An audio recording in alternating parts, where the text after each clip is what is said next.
नमस्कार मंडळी. तर आज आपण बनवणार आहोत आलू मटरचे पराठे. हे पराठे तुम्ही सॉस सोबत किंवा कोणती चटणी, टोमॅटोची चटणी वगैरे सोबत तुम्ही खाऊ शकता. इथे मी आलू मटर पराठ्यासाठी काय काय साहित्य लागणार आहे ते दाखवते. इथे फ्रोझन वाटाणे घेतलेत मी, 3 हिरव्या मिरच्या, अद्रक लसूणची पेस्ट, कांदा आहे बारीक चिरलेला 1, आणि इथे 4 बटाटे मी उकडून घेतलेले आहेत. आता इथे आपले सगळे साहित्य बघून झालेले आहेत. आता आपण भाजी कशी करायची ते बघूयात. आता इथे मी कढईमध्ये छोट्या तेल तापत ठेवलं होतं. ह्याच्यात मी जिरं टाकते, अद्रक लसूणची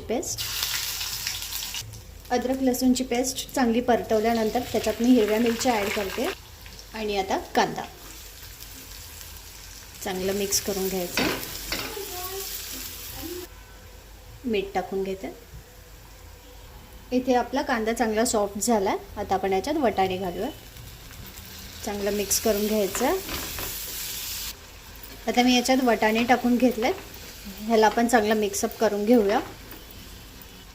याच्यात हळद टाकते, थोडी धना पावडर आहे, थोडंसं लाल तिखट, मिक्स करून घ्यायचं. आता आपण या मटरला आहे ना चांगलं मिक्स करून घेतलेलं आहे. आता इथे आपले मटर चांगले शिजलेले आहेत. आपण आता यांना थंड करून स्मॅशरने स्मॅश करून घेणार आहोत. ते वाटाण्याचं मिक्सचर थंड झालं. आता आपण याला स्मॅश करून घेतो.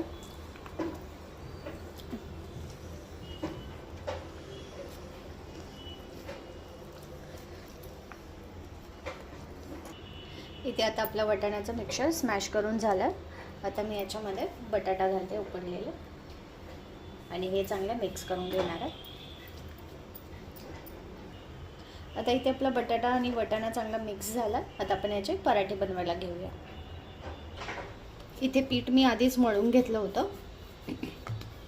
जसं आपण चपातीला मळतो ना तसंच मळायचं.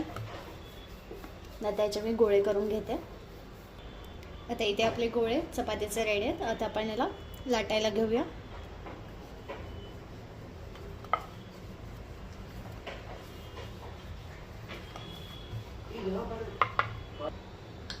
इथे आपण जेव्हा चपातीचे गोळे बनवतो ना ते जरा नॉर्मल चपातीपेक्षा त्याचे गोळे जरा मोठेच ठेवायचे.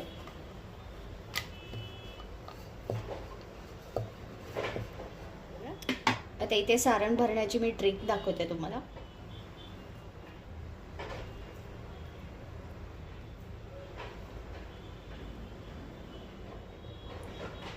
हे अलग आपल्या ह्यावरतून असं पीठ लावायचं थोडंसं दोन्ही साईडने.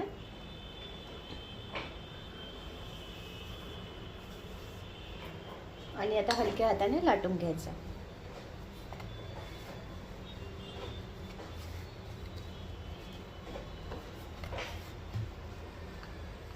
इथे आपला पराठा रेडी आहे. आता मी गॅसवरती तवा तापवत ठेवला. त्याच्यावरती आपण हे टाकूयात पराठा. आता मी पलटते. तूप लावून घेऊया. आता पलटू. आता आपला पराठा दोन्ही साईडने झालेला आहे. मी याला काढून घेते.